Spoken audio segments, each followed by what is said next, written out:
everybody. This is another episode of the True Squad podcast. Today we are going to do another episode regarding evolution, some Darwinist thinking, and I know that Sam did a podcast earlier this week. You want to elaborate a little bit on that? Yeah, I mean, I was just basically just giving my thoughts on the issue. It wasn't really doing much elaboration on my thoughts on evolution. So I just wanted to give a more calm, concise comparison to evolution as the Darwinists believe, or Darwin's theory of. So it was more like a rant, and what I really like in there, what you said was that it was a gorilla transmission, and I really like that, and so it kind of made me think about when we go on our rants, because what I want to try to do maybe is incorporate a couple times throughout the week is a little bit more of those rants, kind of our personal thoughts. There'll be a couple solo podcasts of Sam or I, or both. And that's what I think, what I like to name gorilla transmission is what those will kind of be deemed as. Yeah, I recorded that on my phone, so it was literally as gorilla can right, get. And when you said that, I just started smiling and laughing because I was like, that's actually awesome, because that's exactly what it was.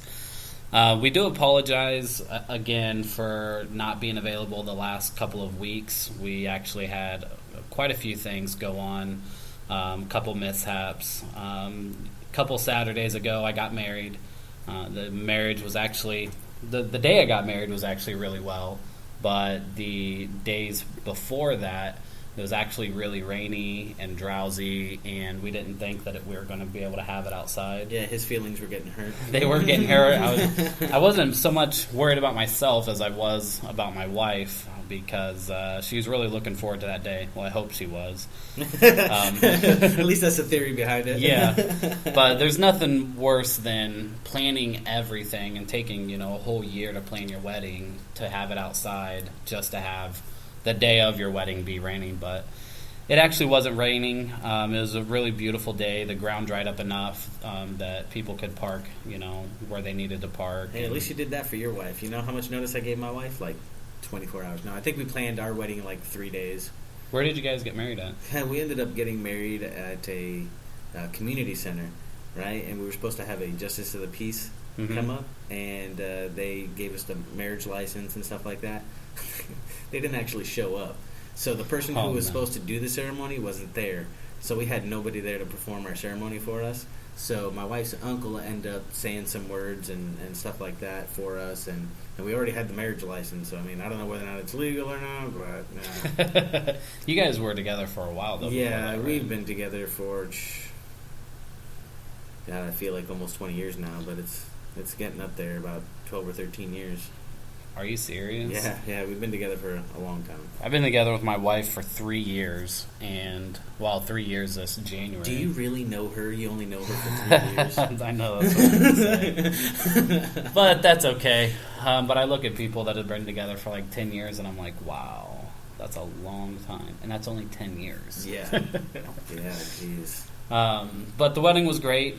A lot of people came out. It was a really good time. And then the following week, I had someone pass away in my family, so I had to leave state and go take care of that, which we went to Colorado, and the circumstance was sad, but being in Colorado, it was really awesome because you get to see a lot of the settlement buildings that were still there, when people were traveling for the gold rush. Yeah. And it was really cool to see that, and being kind of the background that I have, I couldn't help but look at that and really want to go and observe and I don't want to say excavate, but I wanted to document some things, maybe do some research while I was there. It was just really in my blood to do that. That'd have been cool. It was really awesome. One of the things we did was we went to the Royal Gorge, and if anybody knows me, they know that I'm deathly afraid of heights. And I'm right there too. Actually, I'm not afraid of heights. I'm afraid of falling from great heights. And that is a very good fear to have. A good, healthy fear. But I guess the Royal Gorge supposedly is the world's tallest bridge, and it goes across this canyon that's like 1,500 feet in the air. But the bridge itself, the frame of it is made out of iron or steel, but the actual platform that you walk across is wood. And so those bombs. Yeah, and not only is it made of wood, but they also drive like vehicles across it in little buggies. So when they do, the bridge is bouncing. Oh, no thank you. While you're trying to go across it. I want no part of that. Yeah, and what makes it worse is there's actual like cracks in between the boards. Oh, man. So when you start walking, you can like look down and literally see death before your eyes. Did you ever see that article of I think it was a Sears Tower that has those little like sort of like bay window type things where they like jut out of the building, right? And they're supposed to be made so you can stand on them, and it's a clear glass plate, and you can see right through down to the ground. Mm-hmm. Oh man! Apparently one of those cracked. And while someone was on it? Yeah, while somebody was on it. No way. And they said that it was perfectly normal, that it was still safe. That's that's perfectly exactly normal. what it was designed to do. If there was ever some sort of stress fractures on it. And they're like, yeah, no, I'm not standing on that. That's not perfectly normal. What's perfectly normal is that the glass doesn't break. And that you don't die. Then again, you don't know who got on there. Maybe it was perfectly normal for that big fat person to get on there. But we got across the bridge, and my wife, she wanted to do something extreme.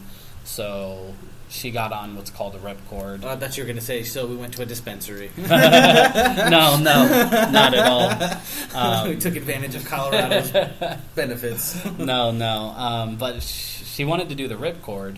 And that's like the dispensary, isn't it? Yeah. It's the nickname for it. The ripcord. So we went and did the ripcord, and I didn't, because I didn't want no part of that. And I did the ripcord one time. At Worlds of Fun? No, at Outback Steakhouse. What? Yeah, there's this Outback Steakhouse in Branson, Missouri, where they have bungee jumping and ripcord. They call it something else. And the main buddy that I was with him and his mom, and then a few of other friends went. My friend and his mom ended up doing the bungee jumping, and seeing how we didn't have our parents with us at the time, we were only able to do the ripcord portion of it. So I did that, and I was like, oh my god, I felt like I was going to die. Would you ever do it again? Yes, I would. Would you do this one where it flings you out over the canyon? No. So that's what this ripcord did. I want to be able to see the ground that I'm going to hit. Right. I don't know why, but I do. It's one of those kind of like push the bruise. Right. Yeah, this one actually flings you out over the canyon, and you swing back and forth. I'd be afraid it would literally fling me out, because I'm like, oh my god, I'm too fat to stay in this harness. Right, and that's one thing I am afraid of, and I'm also afraid of, I don't put my life into something that could break, and even though, they're designed not to break, it's kind of like the glass up in the Sears Tower. Yeah. Jinx. So I didn't do it, but she did it, and she had a really good time. And other than that, I mean, it was boring, as it probably should have been. I mean, it's not a vacation. Yeah.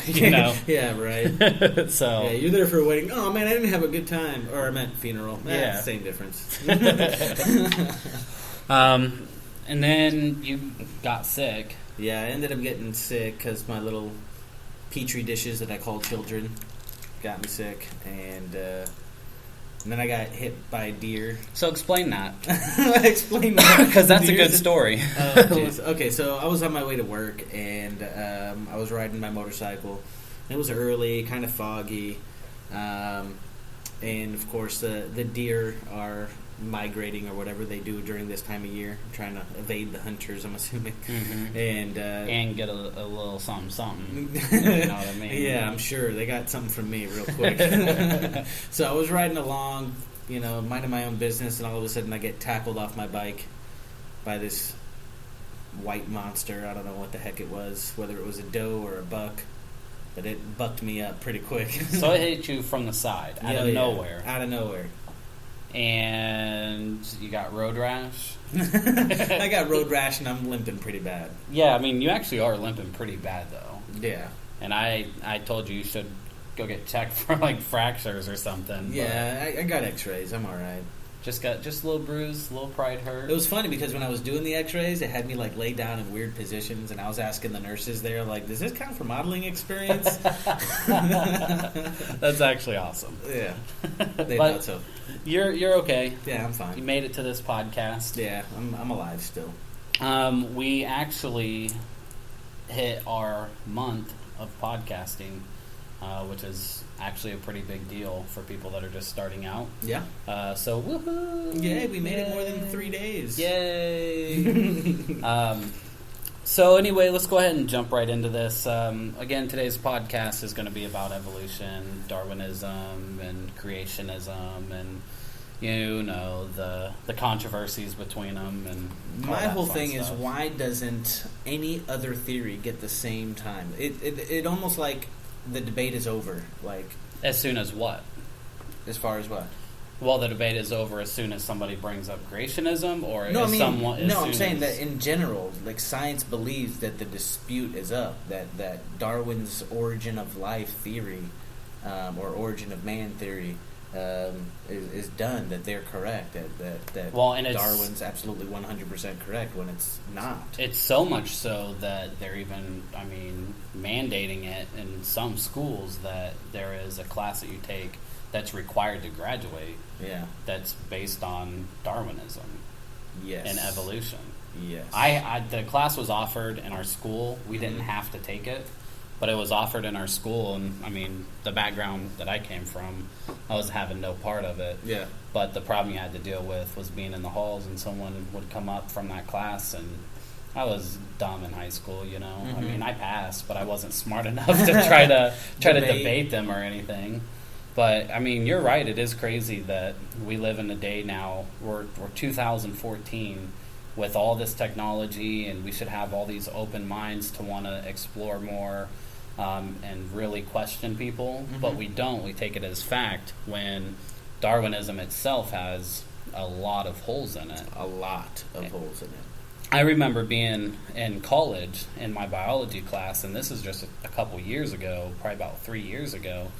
And I remember sitting there, and my professor was talking about how an ostrich turned into a horse over evolution. Right. And I believe that for me should turn purple and smells like rainbow sherbet. Exactly. And I sat there laughing, and still I'm in college and still too dumb to really debate at this point. Mm-hmm. My professor, mm-hmm. I didn't have the guts. Today I would, obviously. I would. Mm-hmm. Hell no. Hell to the no. But he was telling the class how the ostrich needed 2 more legs, and so not only did it grow 2 more legs, but it grew a completely different bone structure. Mm-hmm. Circulatory system, everything. It had to. Mm-hmm. It probably even grew a bigger heart, bigger brain. We're talking about everything. But my question always was tongue, all kinds of stuff that's different. Right, and my question always is if the ostrich evolved into a horse, why would there still be an ostrich? Because in evolution terms, you're evolving to become better. Yeah. So if the horse is the better option than the ostrich, then there would no longer be the need for ostriches, right? Absolutely. In those terms. In that line of thought. Yeah, absolutely. So it really baffled me, but I didn't have the courage to speak up in front of the class, and I was too stupid still at that time to really debate them on that subject. Shame on you. Well, and they put it in really good scientific terms, to make it sound good, but they usually do. I just didn't agree with it. But that's still being taught in our schools. It is, as if it were fact. Exactly. And that's my problem. They even when you go to the museum, like I tried to take my kids to the museum a while back, and it's just there, all in your face, up front. And what kind of examples were there? Oh gosh, they were talking about like little, like they would call, I think, proto-humans or something along those lines, where it'd be like little tiny monkeys that stood upright, and they're supposed to be our relatives. I just don't buy it. Now, what I do buy is, I'm not saying that evolution doesn't exist. I'm saying that if Darwin was to write a book that says minor changes within species, evolution, this is my theory, I would have been like, yeah, okay, I can believe that. But there's no evidence of an entirely new species being created from another. There's just none. And he even said so himself. Well, yeah, I mean, if I was smart, I would have brought up that quote of him saying, I don't know if you have that quote or not. I don't have the exact quote, but I do know that he did say it, that we don't have one single record of species evolving into an entirely new species.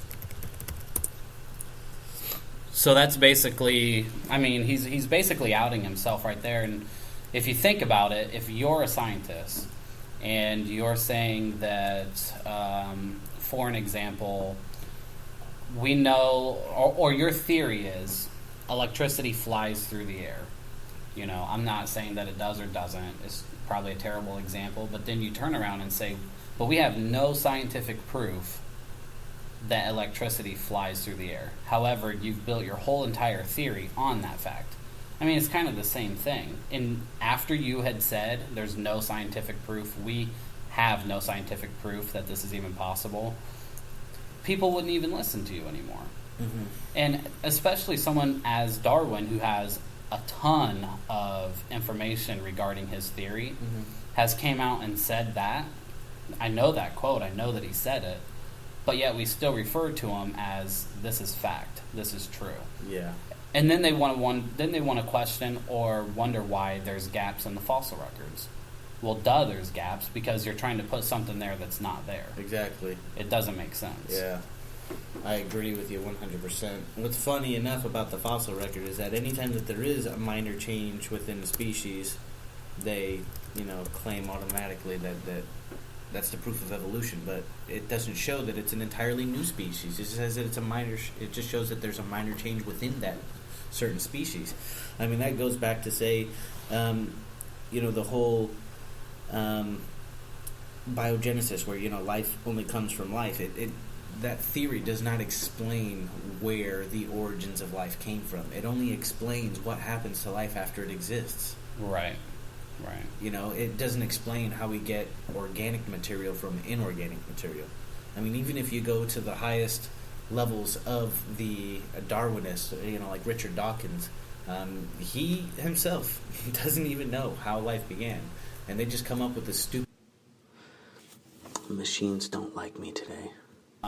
When he was talking to Ben Stein, wasn't he calling, didn't Ben Stein ask him, did you say that God's jealous and inhumane and, saying that he had said all these things regarding Jesus, and then he was like, I didn't say that. No. But then when he when he told him, well, what did you say? He basically said those things. Yeah, he basically said those things, but he was like, no, because he was proud of the way that he wrote it in his book. He was like, no, I said something a lot more vile than that. So he said worse things. Yeah, exactly. He was like, no, I put it quite more elegantly. But isn't it funny, though, that it seems like people with such hatred towards God or Jesus or creationism... Why is it more geared towards Christianity? Why do Christians have to take the brunt of that? Well, that's something that's always confusing to me, too. But, I mean, in my opinion, obviously, because, as Christians, we believe that it starts with God. Yeah. I mean, God said, I'm the Alpha, the Omega, the beginning and the end. So we believe that, obviously God created everything, but more to that, or in my opinion, what's more sad is that a lot of Christians don't know the science behind creationism. So I think, in my opinion, it's an easy target because scientists know that if, they were to talk to a Christian, you hear it all the time. Well, it's just faith. You just got to have faith. Well, for a scientist, he doesn't want to hear that. Yeah. He wants to hear the hard evidence, the facts, the numbers, how are you coming to this conclusion? And so they're not able to give that, so it's easy to ridicule them, because that's our religion. You know what I mean? Yeah. It's just sad. But isn't it funny, though, that I was going to say that people that have such hatred towards God, it seems like something happened in their past that made them want to get that way. Exactly. They just already have an indication that they've lost their faith or never had it to begin with. So they just they do something that they love, which is science, and then they find a theory that kind of helps them out with their belief. So they already have this world view. And they're applying their worldview to science when science is not supposed to be having any kind of worldview. Science is science. It's fact-based information. Right. So, I mean, essentially, it's no agenda. Not supposed to have one. But it's been used as such. And why I think that it's easier for people to grasp on to what Darwin is saying is because Darwin, when he started his expedition, I mean, I think that, did he go to school and then drop out? Like it was too hard for him? Because I know that his father wanted him to go to school for something that he didn't want to do, right? Is that right? Something along those lines, yeah. I couldn't tell you the ins and outs of it. He had an opportunity to get aboard this ship that was going to travel the world. And so Darwin always liked exploring things. And so what he did was he explored with this captain around the world, and during his explorations he started looking at flowers and plants and tried to start making correlations between them and the different species of plants and animals. But why I think that it's easier for scientists to kind of go along with his theories is because what he's talking about is physical things. What he's talking about, you can see the plants that he's talking about. You can see the animals that he's talking about. But why it's, in my opinion, more difficult for scientists to grasp creationism is because it's physical. You can see it. But to really dive into it, I think that it's more of a metaphysical science that you have to try to explore that way, and scientists, they do not want to go that route, and it's really sad. I think that metaphysical as a whole, there's a lot to explore there that they just won't touch. And I think that that's why it's really difficult for them to even lean towards creationism, unless you want to do like DNA strands. So now, I noticed that you've been saying creationism a lot. I mean, in my personal view, I believe that there's a big distinction between creationism and intelligent design. Okay, explain. Creationism is when you believe 100% in what the Bible says. Intelligent design states that it's not necessarily an ethereal being that actually created us. It's somebody that had intelligence enough to create DNA, whether that be a biological entity in some distant planet, or it could be up to and including an ethereal being that created everything. So it doesn't say one way or the other. It just says that there's a science behind it. We need to figure out what the science is, and once we can figure out the origins of that, maybe we can figure out who the creator or the designer was. So there's a very big distinction between those two. Because one says, yes, we already know, we've already been told who, and this one says, there's a science behind this, we need to figure out what. And that goes back to my beliefs. I mean, for my beliefs, I would be a creationist because, in my opinion, I know in my heart that God was the origin of life. Now, could I say 100% what God is? No. I mean, I've never met him.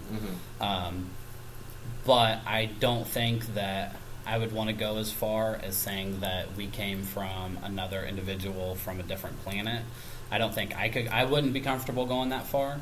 So when I use the term creationism, I feel like I'm using it right for my belief. Absolutely. But as far as what you're talking about, I mean, you're right in that sense.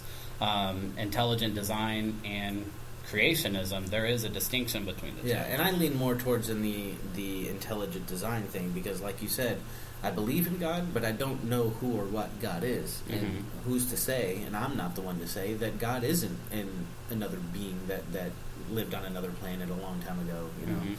I don't know. How crazy would it be that this wasn't the original planet? Like, the whole Genesis story was not even on Earth. What if it was on a completely different planet? See, and I think any more crazier than that is that the Genesis story happened on Earth, but the other planets, like the ones that are in our solar system, that there was a catastrophe on those planets, and that's why they're desolate now, and that, you know, each planet has its story, you know what I mean? Which, there's, the universe is infinite. I don't believe that we're the only people that are in this whole universe. I mean, to me, that would be crazy to think. It would be. You know, what if the whole vastness of the universe is not really there? What if it was more like a very sophisticated hologram? So where we can't really reach it to go out there and investigate it, yet it has enough information for us to try and decipher what's going on out there, but really everything is happening within our local sphere. So you think that everything beyond us, that this is just a hologram? No. I'm just saying, wouldn't it be cool if it was? It would be cool. It's an idea. It is an idea, and what's fascinating about what you just said is that there are a group of people thinking, some of them are ministers, who actually said that when Jesus, died and then came back died for 3 days and then came back, when he was witnessing, and then when the people actually saw him ascend, that he didn't actually ascend, but he transcended into the next dimension, and that's why we can no longer see him. There's people that think that heaven is actually just that next realm, not necessarily up in the sky someplace. Yeah, what if heaven and hell were literally like another dimension? Well, and I was listening to Trey Smith on a radio show today, and he was talking about Enoch, and Enoch in his text was stating that in hell, that if you look up, you can actually see like a film and it looks like water, and that you can actually see what's going on, above you, and that's why people that are in hell wish that they could speak to their relatives or loved ones to say like how awful this is, whether you believe in hell or not. I'm just saying what's in the text is that he's actually putting it in a sense of it's actually just another dimension, that hell isn't in the earth, at the center of the earth, where the molten lava is, right? That it's a different dimension. And it makes sense to me that when you die and that your body, if you believe in a spirit form, to me that is a separate dimension. And there's another line of thinking that, when you see something out of the corner of your eye and you think that you might have seen a ghost or something like that, or a shadow or whatever, there's a line of thinking that thinks that they're on a higher vibration than us, then that every once in a while our vibrations match just for a second, and that's why you're able to see them for that split moment, but then they keep vibrating, keep going. Kind of reminds me of a ghost. Exactly, and that's just that dimension, you know what I mean? So, when I think about this stuff, my mind gets blown. Yeah, because when you were thinking about it, I was thinking about my theory of aliens and how I believe that they're actually hyperdimensional. And I'd like you to explain that, because I think it's fascinating. Yeah, basically, the way that I'm thinking about this is that if the whole vastness of the universe is a hologram, right, that means that everything is all localized. So where would aliens be going to if that's the case? They would be going to the other dimension. And what if what we think are aliens are actually what we would call in the Bible demons? They're always lying to us about one thing or another. They always say that they're coming from one place, and then when we discovered that place was not really possible, that they'd say they'd be coming from another place. And I'm talking about what we would call the tinfoil hat people, where they would say, no, they're Palladians, no, they're Draconians, that's what I'm referring to.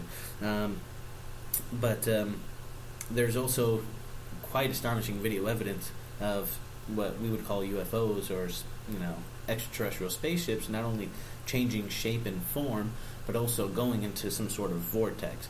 Whether or not that's a wormhole for another galaxy or another dimension, I can't say one way or the other, but I'm starting to lean more towards another dimension than another galaxy. And the reason why I say that is because we don't see a lot of accidents happen, and I don't know why we as people would say that aliens would have to be perfect in every single way in order for them to exist. That's a good point. So I don't see, technically UFOs crash apparently all the time, when it comes to, when you talk to alien or UFO investigators. So why would they only crash when they get here and not crash in space? Now, I say that for a reason. If they were to crash in space, we would be able to see that kind of stuff through telescopes and stuff like that. Even amateur astronomers would be able to pick up that traffic, And when you're talking about the types of systems that they would be using in order to travel intergalactically, those explosions would not be minor explosions. They would be huge explosions of the type of energy that you would need to propel yourself throughout to do interstellar travel. Right, they're not using jet propulsion. Yeah, exactly. They're going to be using, like, negative energy. Right. And negative energy will, destroy planets, not, even solar systems, not just a city or. So do you think that the spaceships that they're using are just kind of a mask? It very well could be. I don't know what kind of special powers that they actually have. The way that they talk about angels and demons in the Bible, that they can change themselves to appear to be an angel or a person of light, or an animal, or some sort of technological thing that we didn't understand, sort of like Michael with the 1,000-spoke wheel or something like that. Well, yeah, the what they described in Ezekiel is the wheel in the middle of the wheel. Yeah. And I mean, when you start, there's been tons of debates on this, and so much so that it gets tiring. But when you actually just kind of simply look at that description, to me, I see a saucer. Yeah. I mean, period, flat out. But it would make sense if they come from different dimensions, or if they're demons on a different dimension, because what better deception would you have to come back and say that you're a much advanced civilization and that you actually created human beings? I mean, that would be the perfect deception, right? Absolutely it would. So we got off a little off base here, but I think that discussion was necessary, and I think that it was important. Especially since we don't know where we came from. Exactly. And, who's to say that we didn't get a boost from extraterrestrials? Did you remember seeing in the Trey Smith's video, I don't think that it was his evolution or 100 ways to kill evolution. I think that it was in his theory of everything video, where he talked about how obviously the biggest thing of Darwinism is that we came from apes. But did you see how he described just the hip structure of an ape, and that their hip structure is perfect for them? Funny that you say that.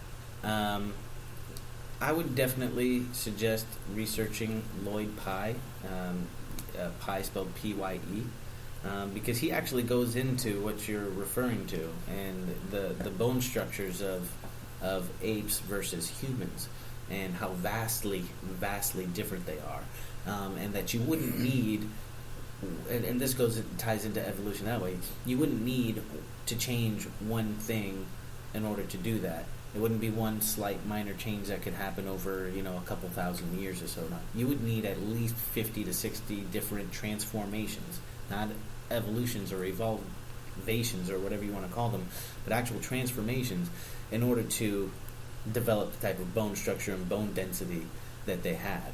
Not only that, if you take a look at the foot, just the foot in itself, and how the foot of apes are literally designed, you're about to unplug, literally designed for Earth's terrain, natural terrain, where our feet are not. That's why if we walk wrong, we're hurting. That's why we've actually had to change our landscape in order to live comfortably. Think about it that way. I mean, we've had to pour concrete, we've had to clear land, we had to do all different kinds of stuff in order to culturally evolve the way that we have. Getting blown up. I know. Dang it, you're throwing off our line of thinking. I know, right? But what he was talking about with the apes as well is that the hip structure of an ape allows them to perfectly walk on knuckles and on their feet. But that if they were to actually rise up on two legs, that their hip structure wouldn't allow them comfortably to actually walk. And to my line of thinking, that actually kind of goes against evolution, that why would you evolve into something that's uncomfortable for you? And then how many years, millions of years, would that take of you walking uncomfortably? And I would like to know what the benefit is for an ape, which it still exists, like still around, like we were saying before, how they wouldn't be still around.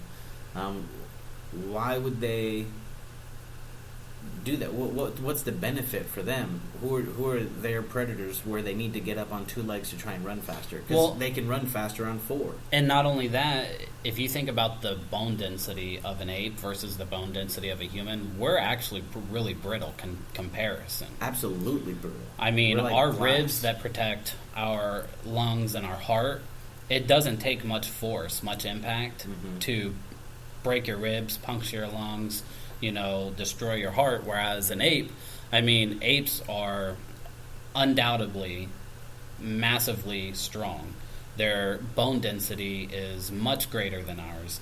So in evolution's term, I think a human would be the last thing that they would want to evolve. The only thing that we have up on them is our brain, as our capacity to think and so speak. Then in evolution's terms, the only thing that should have evolved was their brain. In my opinion, yeah. And then allowed them to still be on all fours and be able to create spears and whatever they needed to do, create tools to get through. Yeah, because I'm sure a gorilla or an ape can outrun me on two legs when they're on four. Yeah, have you ever seen a bear run? Yeah. It was like up to 35 miles an hour. Yeah, those are animals that I don't want to mess with, Right. So what would be the benefit of them doing so many drastic changes to their own body? There would be no benefit. I don't see it. I don't see it whatsoever. Just like the way that an ostrich looks now, it has no benefit to change into a horse to run on all four legs. The way that it's designed right now, it's perfect for that species, the way that it's designed. And another thing that I want to bring up along with that is Trey Smith in his video was talking about how they thought that the horse then evolved into a giraffe, so that the giraffe could pick fruits and eat trees, and it needed that longer neck. But then he described what it actually took for that giraffe to evolve that way, and that they actually have valves on their artery that goes up to their brain, so that when they bend down, the valves close, and that way blood doesn't get lost. And that their mind is made of sponge, so when they bend down, they, everything is held there in their head. Yeah, it's got like a little protective layer on there to catch all the blood. So they don't pass out when they go and drink water and drown themselves, or anytime they want to eat grass, and then they have a 2-pound heart. Yeah. But in my feelings, I think you meant a 2-foot heart. What did I say? 2 pounds. 2 pounds? Yeah, no, I meant a 2-foot heart. Yeah, which is gigantic. Yeah. But if you think about it, what does a horse need to grow a long neck for? It doesn't. It eats the things that are on the ground now just fine. So, as far as I'm aware, there hasn't really been a need for them to only eat the leaves of tall trees. Right, exactly. And then he was talking about how much information in their DNA would actually have to change in order for them to go from a horse to a giraffe. And one of the biggest things that kind of has always blown my mind about evolution is that for, let's say, way back when, during, let's quote-unquote, evolution was starting, we started in the water. So if you're saying that over millions of years we've evolved, so this process has been dragging on, how many fish had to have jumped on land and died before it started growing 2 legs? And then how many fish have jumped out on the land with 2 legs and was like, shit, I can't breathe, and they died before the evolution was like, okay, well, I need to put some lungs on this bad boy. With as big as the ocean is, why would they need to get out of the ocean and onto the land to begin with? It's not like they don't have ample food source. In my opinion, they wouldn't. So you're telling me then that overnight this fish grew legs, it could breathe, and it had fur to protect itself from the cold conditions. Like it just hopped out, it was already a bear.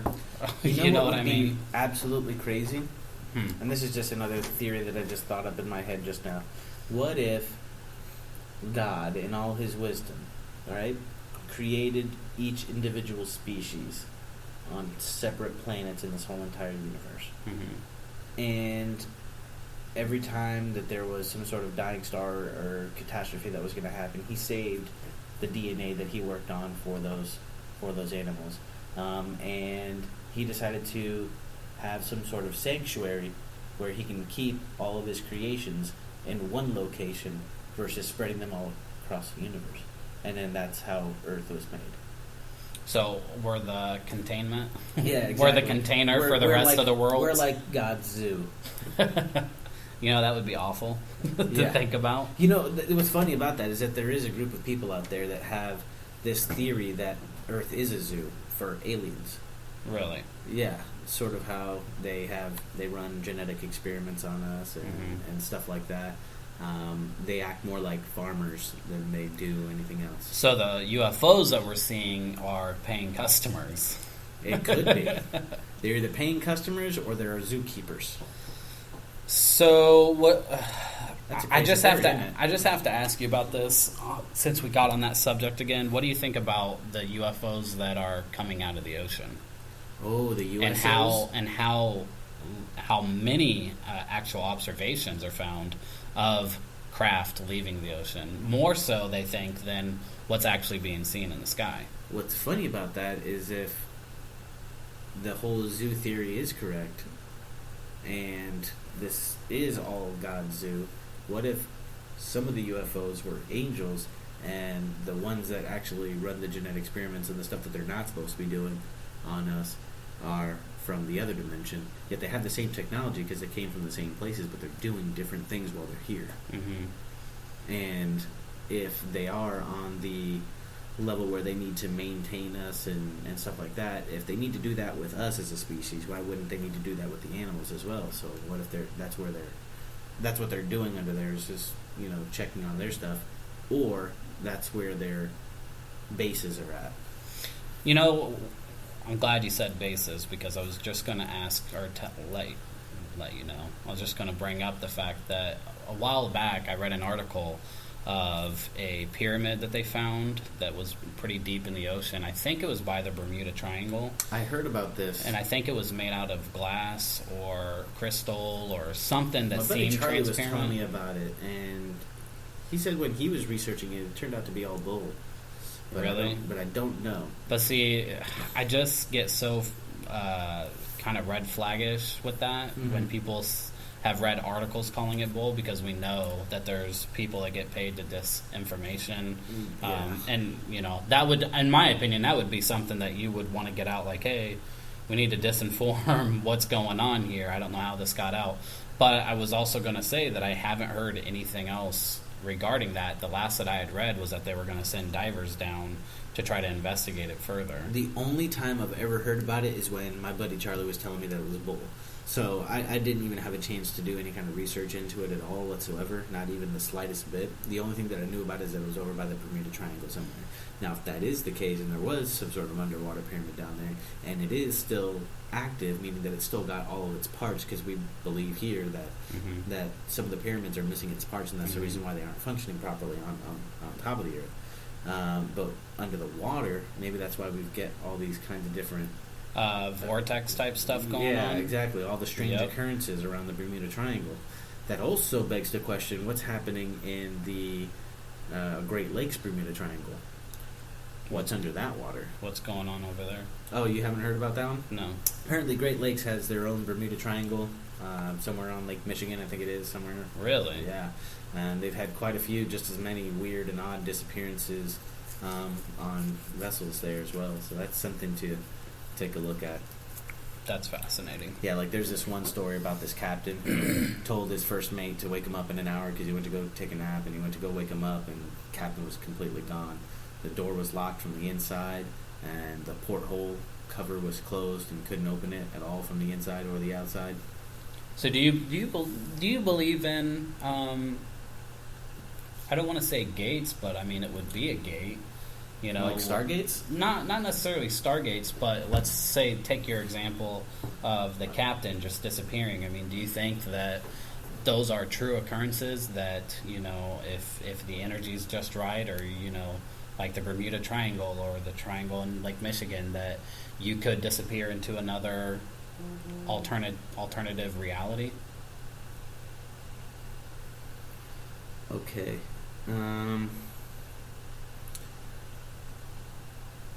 I don't know with any 100% certainty, but I can say here that I would say anything is possible. Well, what about the Philadelphia experiment, where the ship disappeared, and when it reappeared, the crew was fused into the... Yeah. Yeah, that's crazy. And have you heard about the kid that actually built a Jacob's Ladder using a whole bunch of stolen Transformers that he found? I've never heard that. So there was this kid that was, I think he was only in high school, but he was building a Jacob's Ladder, and he was using Transformers that he was stealing. And I can't remember, but it was a pretty good number of Transformers that he stole. Mm-hmm. And when he actually turned this thing on, it actually sucked all the power out of this whole town. Mm-hmm. And it shut everything down except for his Jacob's Ladder. And what he wanted to do was throw a cat into it, his cat into it, but he was afraid that he would kill the cat. So what he did was he was throwing spoons into it, and each time he threw a spoon into it, it completely disappeared. And it never even came back. I've never heard of this. I can't believe it, because he actually got arrested for all the Transformers and shutting down the city. Where was this at?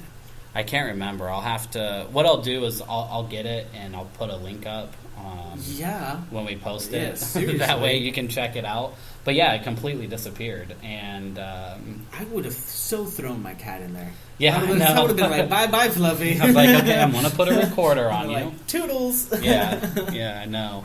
But things like that, to me, that's very fascinating. And I want to know what the hell happened to the spoons. We'll never know. But I think that there are portals that you can open up. Just like, I hate to bring it up because a lot of people have kind of rolled their eyes at it, but the Ancient Aliens, with one of their episodes I was watching, they came across a stone where it looked like a door was carved out of it, but it was like just carved a little bit into the stone. And they believe that at one point that was an actual portal, because it looked like also in the middle of that door there was not necessarily a keyhole, but something that could have been placed into that wall to make it maybe open up into a portal. Where was that at, in Peru or something? I think that was actually in Arizona. In Arizona? Yeah. Is that like on one of their Stargate episodes or something? Yeah, yep. I'll have to take a look at that one again. I just think that there's so much lost in our civilization that we don't. Oh yeah. We don't have any. Like idea. me, my personal belief is I believe in God, but I don't necessarily believe in the version of the Bible that we have today. Well, the problem with that is humans. Yeah, I don't believe that it's complete, Mm-hmm. and I would believe if it was more complete. But there's the apocryphal texts, where they, basically the forbidden texts, Mm-hmm. like the Book of Enoch, the story of Adam and Eve, Jubilees. They all attempted to answer questions that were not answered by the Bible. And, whenever Constantine put that council together in order to form the Bible, that's where I was just gonna bring that up, is that's the biggest thing that I think is hurting, not just Christianity, but people's belief in God is, mm-hmm. I think that the stories in the Bible, I think that they are true.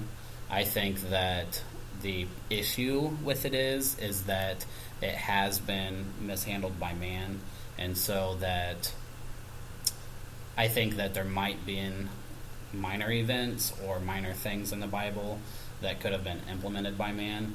Mm-hmm. Because there's, just like the scripture says, nothing is to be taken away or added to the Bible.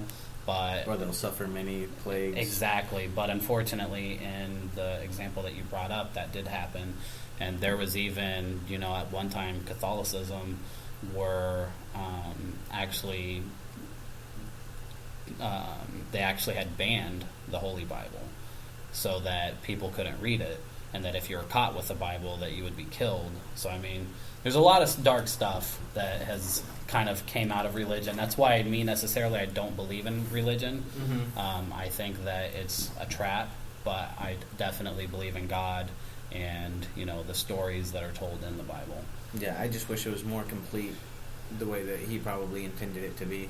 Yeah, and Trey brought up a good example was that because he mentioned the story of Adam and Eve that was from the Forbidden Text, and the way that he differentiated that between the Book of Enoch is that when you read the Book of Enoch, you can tell that the words that this person is speaking is different. Just like he's describing back before we should have even known that the North and South Pole was frozen and that it had ice on it. Well, we're talking about a time, like this is coming from him, where we didn't move around much. The Middle East was pretty much supposedly. But we're talking also 11 AD. Yeah, but they've also found all kinds of maps of the Earth at that time as we quote unquote knew it, and they had Antarctica on there and all kinds of stuff that we apparently hadn't discovered yet. Right, but I'm just giving information. I'm not in any way trying to say that this is absolute. No, I'm saying that this falls in line with what you're saying. But what he also was saying was that and this is something that he should have absolutely not known, was that the sun is actually larger than the moon, and that the sun is basically fire completely around it. But God created it to where the distance from the sun and the distance to the moon and to the earth, when you're on Earth, they look exactly the same size. And that's something that we should have not known by that time. But he knew, and he described it in this book. He also, Trey was also talking about in Enoch how it describes... that sounds like the anthropic principle, doesn't it? Where everything has to be exactly the way that it is, or we don't exist. Everything's completely finite and precise. Where if that moon was a few hundred miles away, we would not exist. Well, yeah, because our tides would be crazy and out of control, and exactly, and we'd be out of whack and buried underwater. Exactly. I think that the hardest part about trying to be scientific or even trying to dispute, intelligent design and all that is that when it really boils down to it, the only real thing that a lot of people have is theories. And that, like you stated, supposedly we didn't move around much in the Middle East. And in my opinion, you're right, because how long was it that we said that, the Indians that were here, the Native Americans, mm-hmm. they were actually from Scandinavia. Yeah. And that at a time there was a land bridge from that side that came over to the United States where they were able to cross. And then you have the Egyptian artifacts that were in the Grand Canyon. I mean, but yet when Christopher Columbus came over, that was like the beginnings of kind of this mass. Well, have you heard of the Paracas skulls? The elongated right. skulls in Peru? Right. They've done tests on their hair, because some of them have, hair. Mm-hmm. And did you know where it comes from? Eastern Europe. Really? Yeah. I wonder how they ended up in Peru. Well, they traveled. With huge skulls. They traveled. The Nephilim. And that's another thing that I want to bring up on another podcast. I want to go over the Nephilim. But isn't it crazy that those skulls, mainstream media is not covering They it? completely ignore it because they don't have answers for it. And guess what? That does not fall under evolution. No, that's completely is against the grain of evolution. And they are a completely different species. Yeah, apparently so. I mean, and what about, what's his face? Dr. Stephen Greer and his little Atacama mummy. You know what?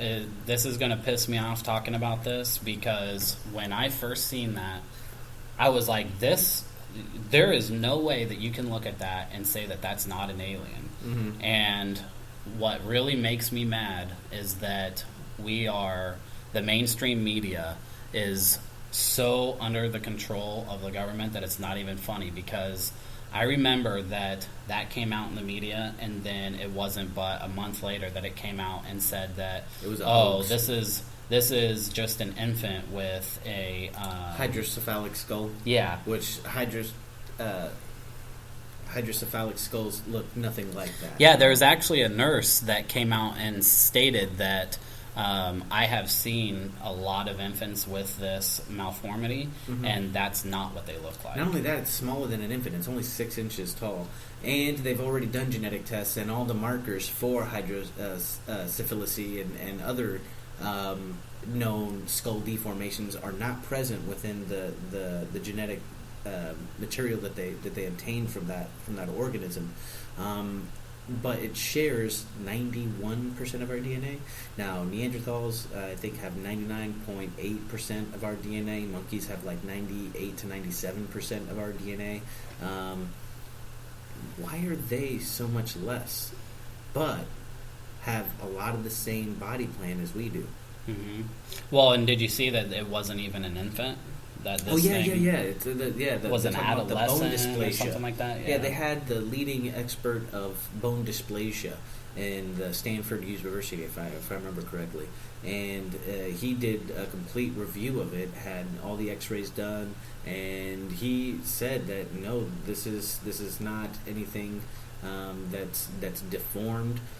As far as he could tell, and that this apparently lived out of the womb for at least 6 to 8 years, given the bone displacement of the shin plates and stuff like that. So, and even if you look at the sutures on the skull, it's not even the same as a human. Same with the Paracas skulls. Yeah. They're completely different, but yet you still have scientists that want to tell you that that's skull binding, even though we know what skull binding looks like, and we know that even though you skull bind, your sutures are the same as a human skull. But the mass that you have that you hold within your skull, it doesn't change. It does not change. However, those skulls have a lot more cubic inches inside, if I remember correctly. Well, and to be completely honest with you, I found out about these Paracas skulls from watching Trey Smith's videos, and he made a really good point in his video, and he stated that he believes that the people that do skull binding were actually mimicking what they had seen. Oh yeah, and that it's became a not a tradition, but an honoring of these beings that were once lived, kind of like if you look at old pictures of Pharaoh, the old pharaohs in Egypt, a lot of them had that same kind of skull from these Paracas skulls. From Anunnaki. And Anunnaki. Yeah, and he actually, Akhenaten. For the longest time when I was, going through church and stuff, and they talked about the different tribes, like the Amalekites, well, in my mind, as a kid, I'm just thinking that these are just different tribes of people. Yeah. But he states that the Amalekites are actually translated as vampire beings. So I think that it's funny, and one of the skulls actually resembled vampiric, and that God wanted that tribe, the Amalekites, to be demolished because they were from a corrupted seed. But it's funny to me that people say, well, the Bible's boring, I just don't want to read it.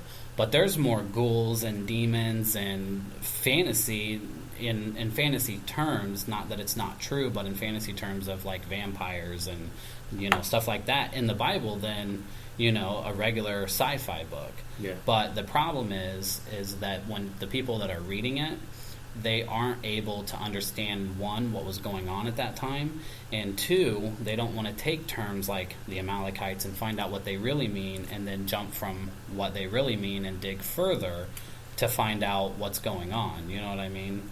They just want to read the scriptures and be done with it, whereas you have people like Trey Smith who are actually taking things out of the Bible and researching that further to find out what's really going on. And when you find out what's really going on, really blows your mind, in my opinion. Yeah, I don't doubt that at all. Plus, there's a whole bunch of mistranslations. A bunch. Yeah, like even I think they were talking about the mistranslation of the Ark of the Covenant, where they were saying that the real translation is the portable one with the tanks. Well, and see, but I've heard both sides, because I've also heard there's been studies on the way that the Bible's been translated, and that the only mistranslations are minor words like the or of, which doesn't actually take away from the actual scriptures itself. There's also been, he came out of either Stanford or I can't remember, some Ivy League college, and he was actually an atheist, and what he wanted to do was completely he wanted to find out that Jesus didn't exist. He wanted to prove that Jesus didn't exist, and he said that if I can prove that Jesus doesn't exist, then there would be no need for Christianity, because that's, it's our whole belief is Jesus. And at the end of his research, he came back and said that there's one thing that we cannot take away from Christians, and that's the fact that Jesus did live. So with the translations and things like that,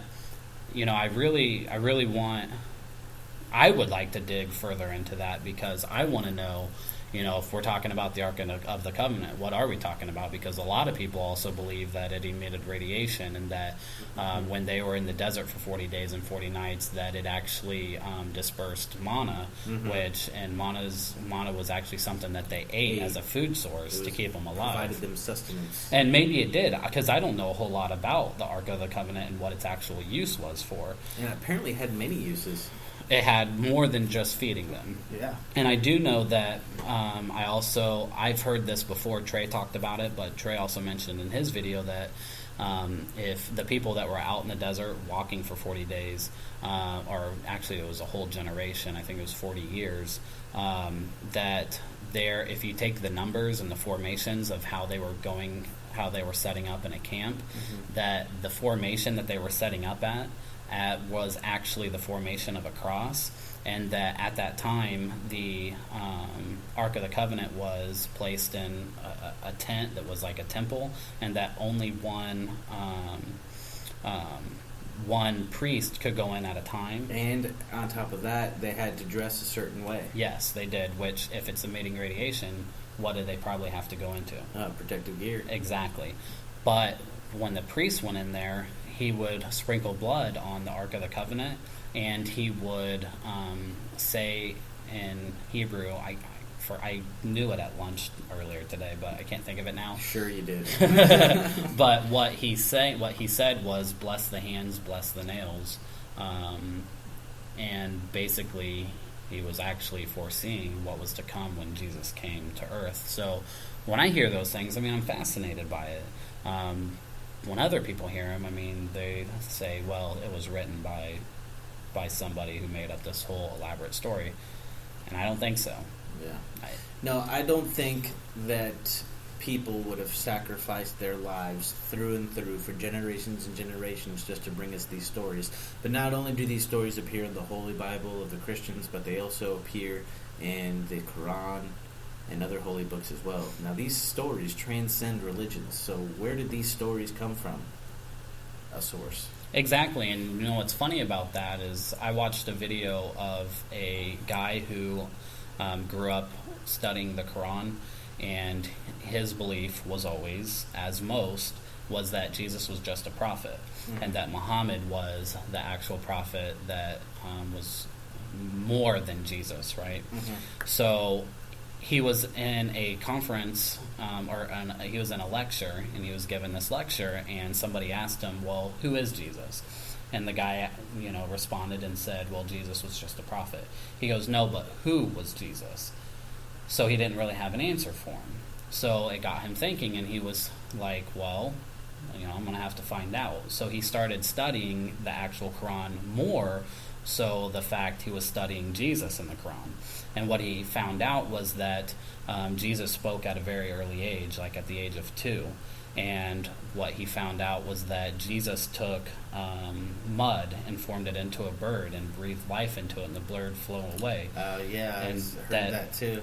Jesus, was able to heal the blind. Well, he noticed that the Prophet Muhammad didn't do any of these things. So then he asked his professor, he goes, well, if Jesus is God, then what does God mean? And if God means that, if God represents life, and if God represents the Word, because the word, meaning that when Jesus spoke, he was able to create and bring life. Not only that, but in those same stories, there's a story of him supposedly pushing his friend off the roof, and his friend died, and everybody in the village was all upset that Jesus killed somebody. He was like, no, I didn't push him off there. He fell. And he actually resurrected his friend in order for his friend to give his side of the story, and he confirmed that, no, Jesus didn't push me off the roof. I fell. Yeah, and see, I never heard of that. And those are in those same stories.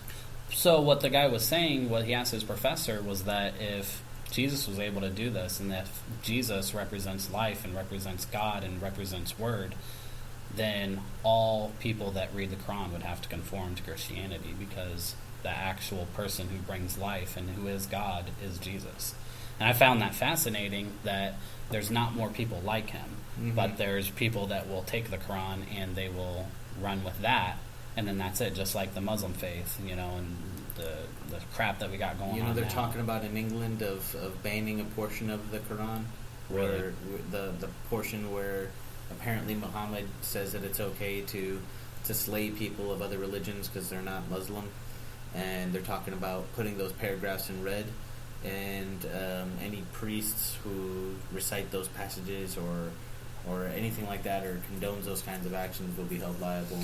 And I'm like, oh, geez, that's a big slippery slope, man. It is a big slippery slope, but it's funny that when you talk about that, and people want to say, well, look at Christianity, if, they talk about stoning and killing as well. Okay, I mean, I can't really debate that, because it does talk about that. However, when in the New Testament, when Jesus came along, actually all those old laws were done away with. Oh, yeah, and what the new word... If he without sin cast the first stone. Exactly, cast the first stone. And what the new word was love, peace, respecting your neighbors, loving everybody. So, I mean, you can't really say that, look at Christianity, because Christianity has changed into Jesus' new laws, which is nothing but about love. But then again, we're also talking about religion that man has used in order to manipulate their surroundings and impose their beliefs of certain aspects of the Bible and how they want to interpret it onto other people, sort of like the Spanish Inquisition. Yeah, I mean, you're right, and that's why I say man's corrupted, actually, the Word of God. And, man, I hate bringing this up because I can't remember where it was at, but there was a time that in this little village where they couldn't read, but one person could read, and so he basically ruled the village because he was actually taking the Word of God and he was corrupting it. And, I mean, there was a bunch of weird things going on, like, sex stuff and just... I mean, that's just the corruption of man. If you get a text from the Bible and, if a group of people can read it but another group can't, you basically can say that you have authority, and you can pretty much put on the group of people that can't read whatever you wish and say that this is from God. That sounds like that one story that we heard on Darkness. I think where they were talking about it was probably on one of their true crime shows, where they were talking about this one dude who was a missionary and was really good and really charismatic, and he was able to get people to follow him and stuff like that. And when he went on a mission, he did the same thing in this village that couldn't really read, and he was manipulating the stories and manipulating the people in order to get them to do stuff, and that's how it ended up. I mean, it gets it's weird. Funny how it always ends up that way. Isn't it? Yeah, but that's the corruption of man. I mean, seriously, they turn things to get really weird.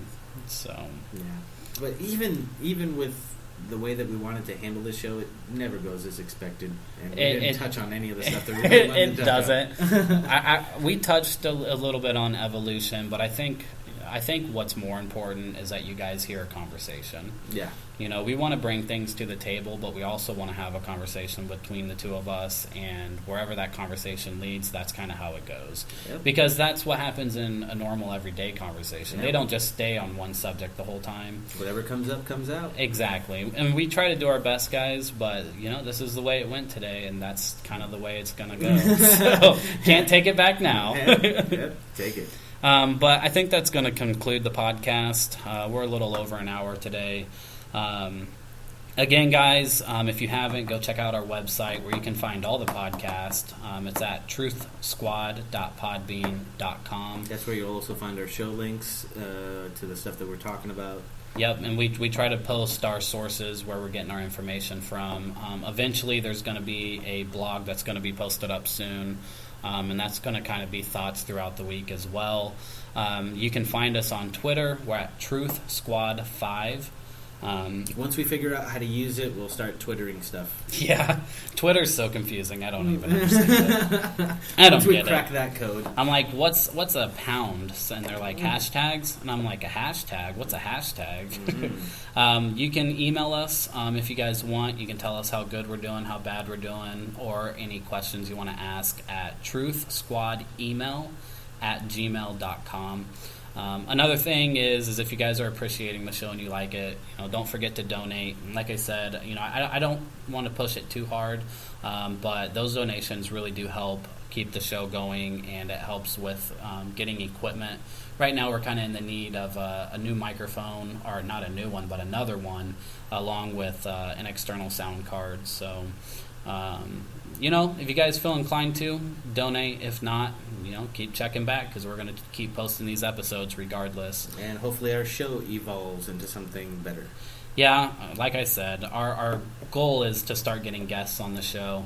But it's just kind of a slow process. We're trying to find out our own voice, and how we want to take this. But it's been really fun for me. I really hate it. Just I just show up every week, and I just dread this hour. Yeah, I just bang my head against the wall. I'm like, when am I done with this? All right, guys, that's going to be the show for this week. You guys have a good night, and we'll probably post a couple of our solo rants throughout the week. But other than that, see you guys next Saturday with something new to talk about.